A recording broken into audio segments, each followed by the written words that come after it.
I don't look at life as from the angle of morality. For me, the question is only, does it work or doesn't it not work?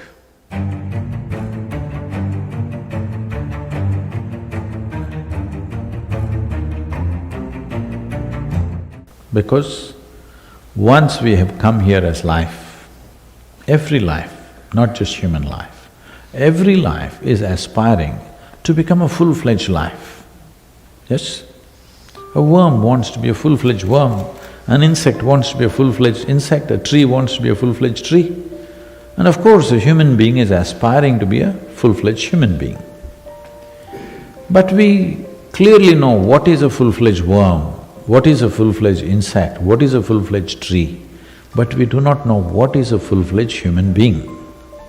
Whatever you have become, still there is a longing within you to become something more, isn't it? So obviously you don't know what is a full-fledged human being.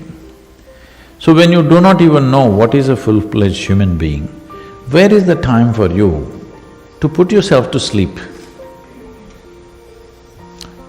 See, any kind of intoxicant means in some way you're putting down life. One who knows how to manage his own thoughts and emotions, if you knew how to keep your thought and emotion the way you want it, would you keep yourself blissful or tense or miserable or what? I'm asking, it's a question. If your thoughts and emotion took instructions from you, would you naturally keep yourself in the highest level of pleasantness and of experience? You would, right?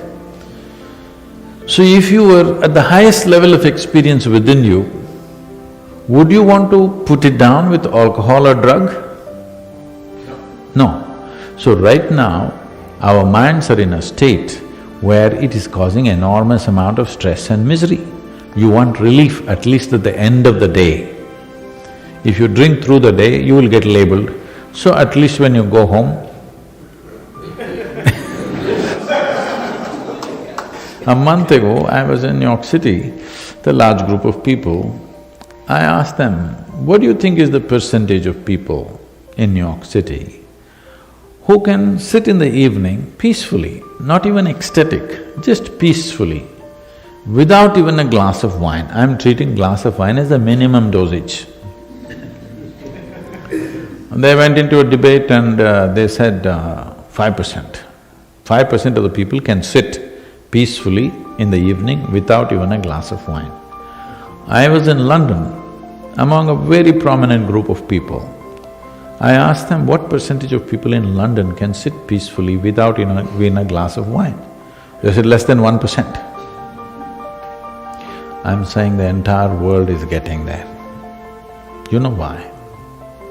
Simply because human intellect is active like never before. Never before in the history of humanity, this many people could think for themselves. Earlier, your priest, your pandit, your scripture, your guru, somebody thought for you. You were not supposed to think.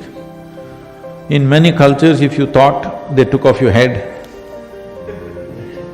If you thought for yourself beyond the book that was there, they usually took off your head because you were a nuisance. Yes or no?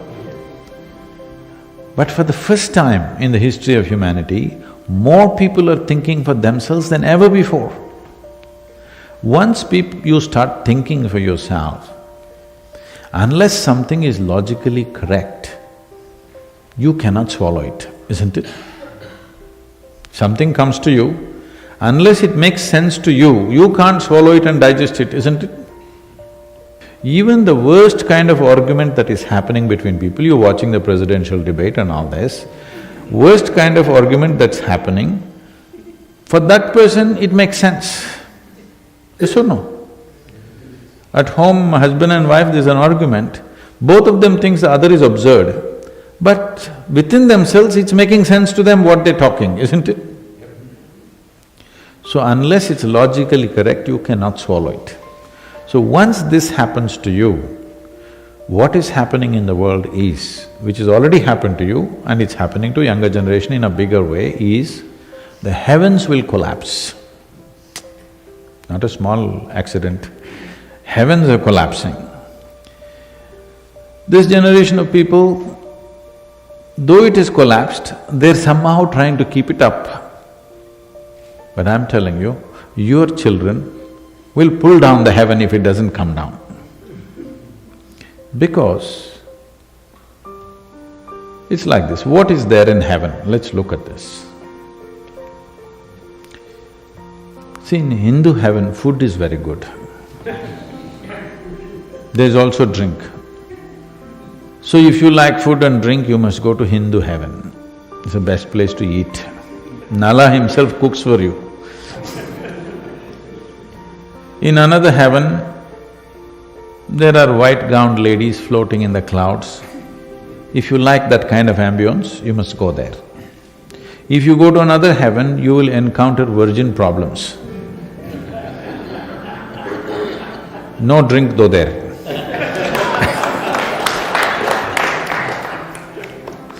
So if you like that, you go there. But how do you go there? What is the GPS to get to heaven? This happened in a Sunday school in Alabama. A Sunday school teacher was on full fire. The audience was not adults, tiny tots, but full on going. So in the middle of this, in full this thing, he asked, "What do you have to do to go to heaven?" Little Mary stands up and says, "If I scrub the church floor every Sunday, I will go to heaven." He said, "Absolutely." Another little girl stands up and says, "If I share 50% of my pocket money with my less privileged friend, I will go to heaven." Correct. Another little boy stands up and says, "If I help people who are in need, I will go to heaven." Correct. Little Tommy in the back stood up and said, "You gotta die first." That's the qualification, you got to die first. When you die, depending upon what culture you belong to, we will either burn you, bury you, or throw you to the birds. One of these things we will do. What you call as my body is just a piece of this planet. It's best to put it back there when it's done. When you are done with this body, you must put it back into the earth, it's the most eco-friendly thing to do. So when you go to heaven, obviously you don't have a body. When you don't have a body, what will you do with good food and virgins? Nothing. It doesn't make any sense. So I'm saying, in the next 25-30 years, all heavens will collapse. Already it's collapsed in most people's minds. Probably the previous generation was actively thinking about going to heaven.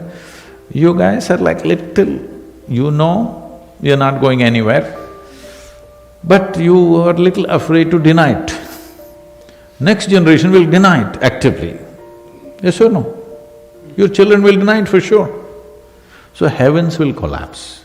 Heavens may collapse, but human longing to experience something more will not go.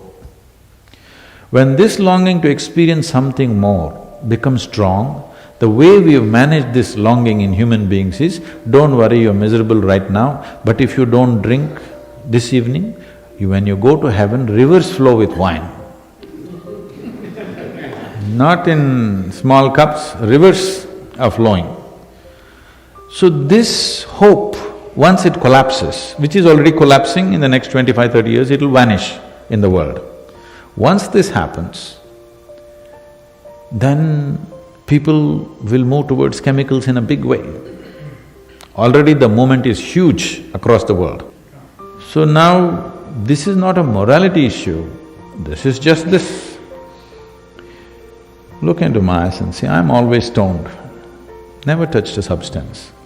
But I am all the time stoned. All of us sitting here in the same hall, we're breathing the same air, probably we eat the same food. But this moment, how I am within myself, I will not exchange this for anything in the universe. You give me the entire world, no deal. Because this is bigger than that. Because human experience is caused from within. If you take charge of it, you create the experience that you want. If you don't take charge of it, accidentally you become high. If the drink worked well, you become high, otherwise you become something else. Now, if you take charge of the basis of your experience, you will naturally cause the most pleasant experience for yourself. So, this is not about drink, this is not about drug. This is about, have you taken charge of your life or are you an accident? If you're an accident, anxiety is natural, isn't it? If you're anxious, you want to somehow put down life at least in the evening. If it doesn't allow you, at least in the weekend you want to go down a little bit. See, the greatest thing that you have in your life, we are supposed to be the peak of evolution on this planet, yes? Compared to any other creature, we are supposed to be the peak of evolution. In this peak of evolution, one thing that's happened to us is, see, physiologically, we are not as robust as other creatures. Yes? The greatest thing that's happened to us is our intelligence blossomed. If our intelligence has blossomed, truly blossomed, then we should at least know how to make this absolutely beautiful and pleasant, isn't it? If intelligence has blossomed, if you want to create the world that you want, is it not important at least you are capable of creating yourself the way you want? Even what you want doesn't happen within you, how will it happen in your life? It is not about… for most people, it is not about their life is not happening the way they want it. Even their mind is not happening the way they want, that's all their misery is. This happened. On a certain day, a lady went to sleep. A lady went to sleep. In her sleep, she had a dream. In her dream, she saw a hunk of a man standing there and staring at her. Then he started coming closer, closer, closer. He came so close she could even feel his breath. She trembled, not in fear. And then she asked, "What will you do to me?" The man said, "Well, lady, it's your dream."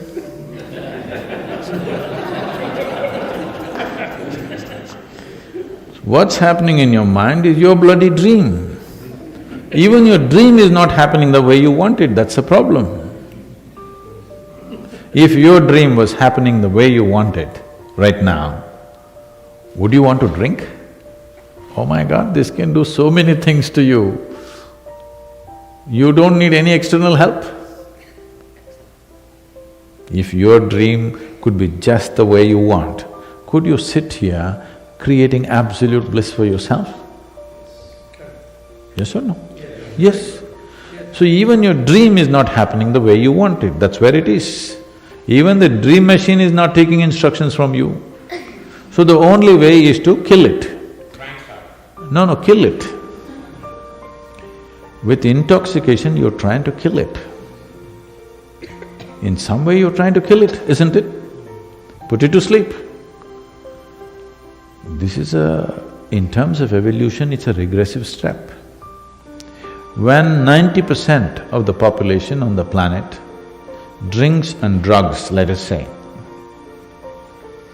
you will see this. Unless we do something significant in the next 15 to 20 years, if we do something significant, this can change. Otherwise, you will see in another 60 to 70 years, where 90% of the human population will be on some kind of a chemical.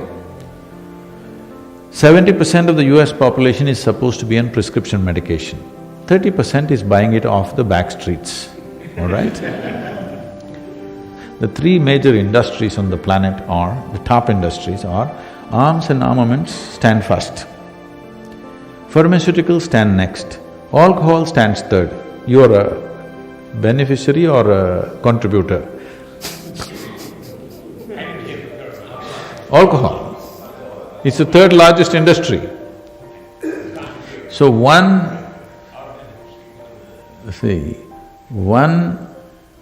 takes you towards death, another pretends to get you back, another is 100% death. These are the three largest industries on the planet, bigger than food. Can you beat it? The food industry on the planet at the end of 2015 was $7.6 trillion. The pharmaceutical industries is $7.2 trillion. Now I think they've overtaken. That is, we're taking more medicine than food. Have we lost it or no?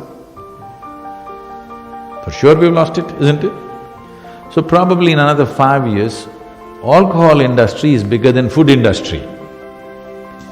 This means we've definitely lost it, isn't it? So this is not about, why should I not enjoy it? I'm saying if you want to truly enjoy this life, because you don't want to enjoy drink, I want you to understand, you want to enjoy your life, isn't it? If you want to enjoy this life, I will teach you a way where you can be super intoxicated, at the same time super alert. How's that for you? Amazing. Look at me. Yeah. I'm all the time drunk. But if you want, I can just go off like this any moment. I can. You've not seen me. I can go totally intoxicated any moment because all the time I'm on, all the time fully aware. This is what needs to happen to humanity, isn't it? And every human being is capable of this. They've just not paid attention in that direction, that's all.